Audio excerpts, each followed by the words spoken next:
अऊज़ु बिल्लाहि मिनश शैतानिर रजीम। बिस्मिल्लाहिर्रहमानिर्रहीम। First year physics Karachi board science के तमाम स्टूडेंट्स को खुशामदीद।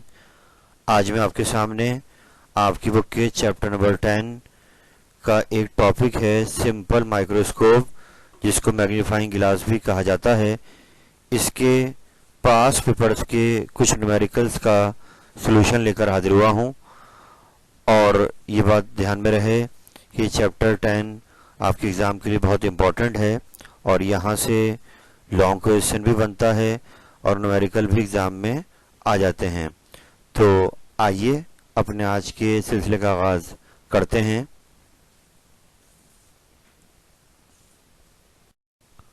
तो मेरे बेटे, सिंपल माइक्रोस्कोप को सिंपल इसलिए कहा जाता है कि इसमें हम एक कॉन्वेक्स लेंस का इस्तेमाल करते हैं और ये जो मैग्नीफाइंग गिलास है ये एक स्पेशल केस है कि कॉन्वेक्स लेंस के सामने जब ऑब्जेक्ट को रखा जाता है तो अपना इमेज जहाँ बनाता है वो इमेज वर्चुअल इमेज बनता है। यानी आपने कॉन्वेक्स लेंस में ऑब्जेक्ट को पोजीशन चेंज करने के बाद इमेज की फॉर्मेशन है उसकी हाइट और उसकी पोजीशन चेंज होते देखा है। तो यहाँ पर ये एक स्पेशल केस है जिसके अंदर हम ऑब्जेक्ट को कॉन्वेक्स लेंस के फोकस के अंदर रख देते हैं। जब वो फोकस के अंदर रखते हैं तो उसका इमेज अपोजिट साइड पे नहीं बनाता बल्कि वो सेम साइड पर बनाता है और ये रियल नहीं होता बल्कि वर्चुअल होता है और ये इरेक्ट होता है विद रिस्पेक्ट टू ऑब्जेक्ट।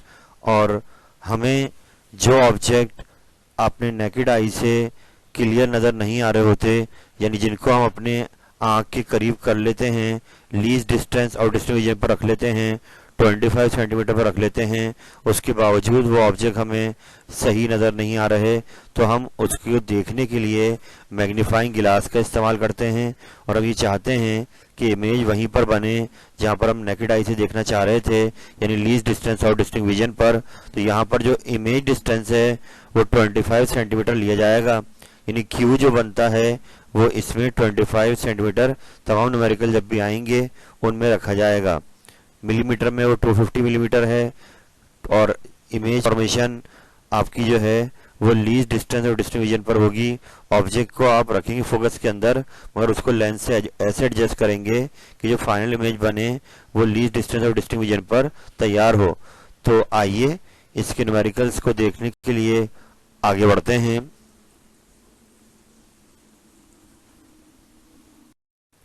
तो मेरे बेटे, सिंपल माइक्रोस्कोप के न्यूमेरिकल में जो फार्मूला आपने इस्तेमाल करना है वो इसकी मैग्नीफाइंग पावर का फार्मूला है m = 1 + d/f, कि अक्सर न्यूमेरिकल में आपको ये मांगा जाएगा या फिर इसको बोलते हैं एंगुलर मैग्निफिकेशन या खाली मैग्निफिकेशन ऑफ अ मैग्नीफाइंग गिलास भी कहा जाता है। जब भी इसका नाम लिया जाए तो आपके जहन में फार्मूला आना चाहिए 1 + d/f और इसको न्यूमेरिकल में मैग्नीफाइंग गिलास का नाम या सिंपल माइक्रोस्कोप का नाम लाजमी लिया जाएगा। एक बात और याद रखें कि इस फॉर्म में जो डी आ रहा है ये क्यू के बराबर होता है, इमेज डिस्टेंस के बराबर होता है और ये 25 सेंटीमीटर रखा जाएगा। अगर ये आपको नहीं देंगे तो डी आपने खुद रखना होगा। इसके अलावा क्योंकि सिंपल माइक्रोस्कोप में एक कॉन्वेक्स लेंस लगता है तो यहाँ पर लेंस फार्मूला भी इस्तेमाल होगा।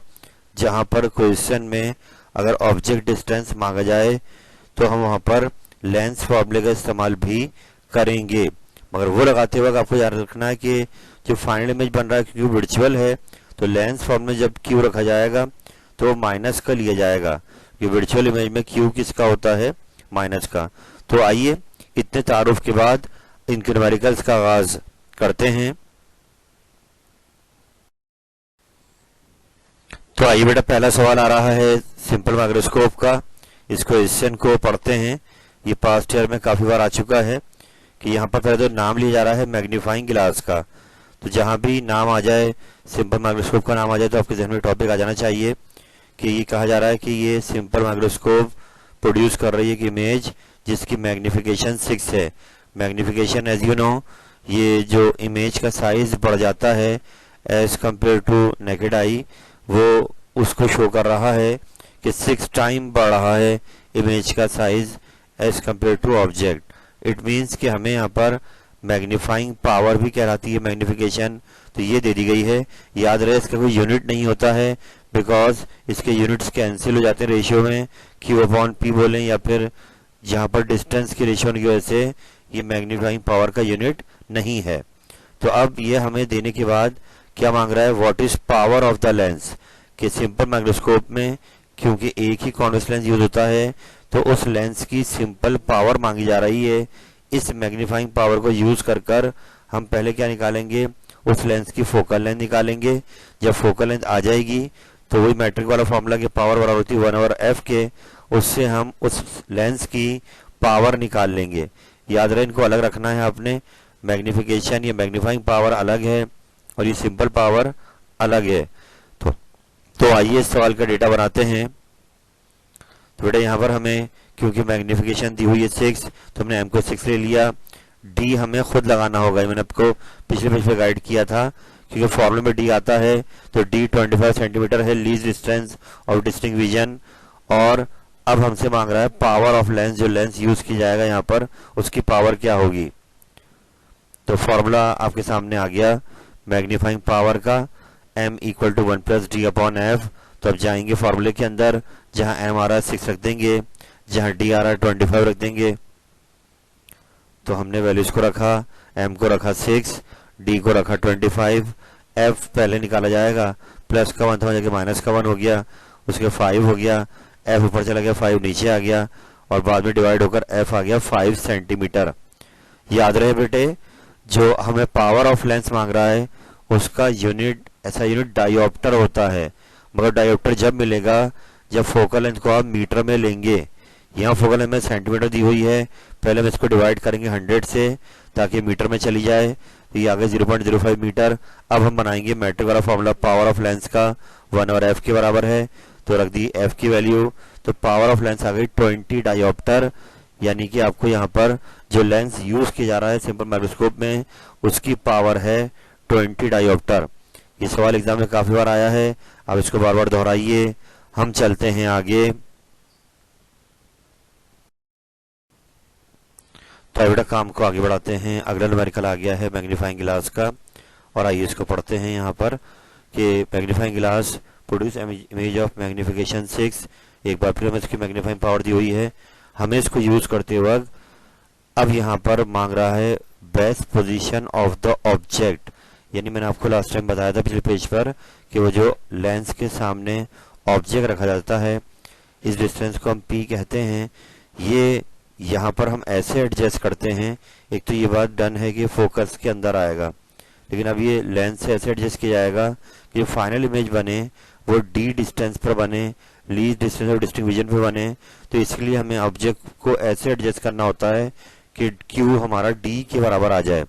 तो इस सवाल में हमसे वही ऑब्जेक्ट डिस्टेंस मांगा जा रहा है कि हम एक, अगर वॉच को देखना चाहता है वॉच मेकर, तो वो वॉच को जो है उस लेंस से कितना दूर रखे कि आपको उसका इमेज उसको लीस्ट डिस्टेंस डिस्टिंक्ट विजन पर क्लियर नजर आए। जैसे कि आपने देखा होगा, एक घड़ी वाला घड़ी रिपेयर करने के लिए अपनी आंख के पास एक लेंस लगाता है, तो लेंस आंख के बिल्कुल करीब होता है और अब वो अपने ऑब्जेक्ट को रखता है लेंस के सामने। तो यहाँ सवाल ये कि वो लेंस से कितना दूर ऑब्जेक्ट को रखे कि उसका इमेज उसको d डिस्टेंस पर दिखाई दे। तो यहाँ पे हमसे p मांग रहा है, लेकिन एक बात डन है कि फोकल लेंथ जो भी आएगी p उससे क्या आएगा, कम आएगा। तो आइए स्टार्ट करते हैं। तो बेटा हमने पहले डेटा बनाया यहाँ पर कि m हमें दोबारा 6 दिया हुआ है और q हमारा d के बराबर है 25 सेंटीमीटर, और हमसे इस सवाल में ऑब्जेक्ट डिस्टेंस मांग रहा है जिसको हम p से शो करेंगे। तो बेटा आएंगे और पहले हमने मैग्नीफाइंग पावर का फॉर्मूला यूज करा, क्योंकि मैग्नीफिकेशन में 6 दी हुई है, लगा दिया formula m equal to 1 plus D upon F. m को रख दिया 6, d रख दिया 25, सॉल्व किया तो f हमारा आ गया 5 सेंटीमीटर। अब यहाँ पर हमें इस सवाल में p निकालना है, ऑब्जेक्ट डिस्टेंस मांग रहा है। क्योंकि सिंपल माइक्रोस्कोप में एक कॉन्वेक्स लेंस लगाया जाता है, तो यहाँ पर हम लेंस फॉर्मूले को इस्तेमाल करेंगे। तो हमने लगा दिया lens formula 1/f equal to 1/p plus 1/q। तो अब f यहाँ पे आपने निकाला है अभी 5 रख देंगे, p आपको निकालना है। जब क्यू आपका डी के बराबर है 25 रख देंगे। मगर सबसे इम्पोर्टेंट बात कि क्योंकि हमारा फाइनल इमेज वर्चुअल है, रियल नहीं है, इसलिए क्यू माइनस का लिया जाएगा। इस बात का खास ख्याल रखिएगा। अब चलते हैं आगे कि हमने 25 को इधर लिया है, जरा कि प्लस का हो गया 125। उसके बाद इन दोनों का एलसीएम ले लिया, 25 5 25 ले लिया, 5 5 25, इधर 1 ही आ जाएगा। 5 + 1 6 हो गए, 6/25। तो यहाँ P निकालना है तो कर दिया क्रॉस मल्टीप्लाई, 25/6 हो गया। और P ऑब्जेक्ट डिस्टेंस आ गया है 4.16 सेंटीमीटर, जो फोकल लेंथ से कम आ रहा है। तो ये आपका करेक्ट आंसर है कि अगर आप लेंस से ऑब्जेक्ट को इतना दूर रखेंगे तो उसका इमेज आपको डी डिस्टेंस पर दिखा देगा। आप इस सवाल को बार बार दोहराइए। हम चलते हैं आगे। तो बेटा एक और न्यूमेरिकल सिंपल माइक्रोस्कोप का आपको दिखाया जा रहा है। याद रहे कि इसके न्यूमेरिकल बहुत ज़्यादा नहीं है, 2 से 3 न्यूमेरिकल जो एग्जाम में बार बार आए हैं, आप इनको अच्छे तरह से रेडी कर लेंगे, जो टॉपिक आपका न्यूमेरिकल के वाले से कवर हो जाएगा। तो आइए सवाल देखते हैं क्या कह रहे हैं कि आपको यहाँ पर फोकल लेंथ दे दी गई है कि एक कॉन्वेक्स लेंस यूज किया जाएगा मैग्नीफाइंग ग्लास के अंदर, उसकी फोकल लेंथ दे दी गई है 2 सेंटीमीटर। आपने उसको यूज कर ऑब्जेक्ट डिस्टेंस निकालना है कि वही काम जो पिछले क्वेश्चन में हुआ कि ऑब्जेक्ट को लेंस से कितना दूर रखा जाए कि इसका इमेज क्यू डिस्टेंस बने। और आखिर में उससे मैग्नीफाइंग पावर मांग रहा है कि इस माइक्रोस्कोप की मैग्नीफाइंग पावर क्या होगी वो भी निकालें। तो हम आए, डेटा बनाया, एफ दिया हुआ 2 सेंटीमीटर, क्योंकि कॉन्वेक्स लेंस की फोकल लेंथ प्लस में ली जाती है, क्यू डी के और 25 सेंटीमीटर हमने खुद लगाना है। अब हमसे 2 चीज़ें मांग रहा है, ऑब्जेक्ट डिस्टेंस पी और मैग्नीफाइंग पावर एम।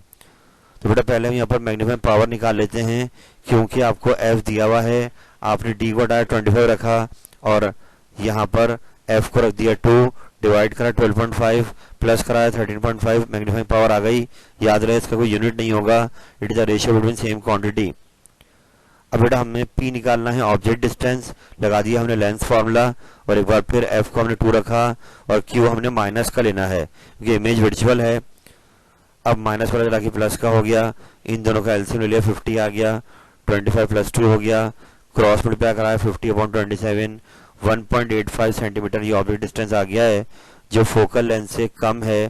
तो ये आपका करेक्ट आंसर है। अगर इतना दूर लेंस से ऑब्जेक्ट को रख देते हैं तो इसका इमेज आपको डी डिस्टेंस पर दिखाई देगा।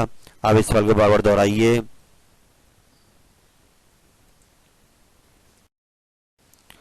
अल्हम्दुलिल्लाह रब्बिल आलमीन। यहाँ पर मैंने आज आपके सामने सिंपल माइक्रोस्कोप के न्यूमेरिकल्स दिखाए हैं। याद रहे बेटे, इसके 2 से 3 ही न्यूमेरिकल्स हैं। अगर उसको अच्छे अंदाज में रेडी कर लेते हैं तो इंशाअल्लाह ताला अगर यहाँ से क्वेश्चन पेपर में आता है तो आप उसको आराम से कर लेंगे। 10 चैप्टर में और भी टॉपिक्स हैं, कंपाउंड माइक्रोस्कोप है, टेलीस्कोप है, उनके न्यूमेरिकल्स भी आते हैं। लेकिन अगर सिंपल माइक्रोस्कोप न्यूमेरिकल आता है तो मैंने यहाँ पर इस टॉपिक में कवर कर दिया है। तो आप इस पैकेज से भरपूर फ़ायदा उठाइए। नज़रें आपके अपने टारगेट पर, अपने एग्ज़ाम पे होनी चाहिए और स्मॉल टारगेट्स बनाइए अपने, तो इंशाल्लाह आप बड़े टारगेट को अचीव कर लेंगे। अपने टारगेट को डिवाइड करें छोटे टास्क के अंदर। तो ये जो आज हमने काम किया ये भी एक स्मॉल टारगेट है हमारे लिए कि हम इसका न्यूमेरिकल वेल कवर्ड कर लें ताकि पेपर में अगर सवाल आए तो हमें यहाँ पर प्रॉब्लम ना हो। तो इस उम्मीद के साथ कि आप आज के पैकेज से भरपूर फ़ायदा उठाएंगे। अल्लाह ताला आपका हामी नासिर हो।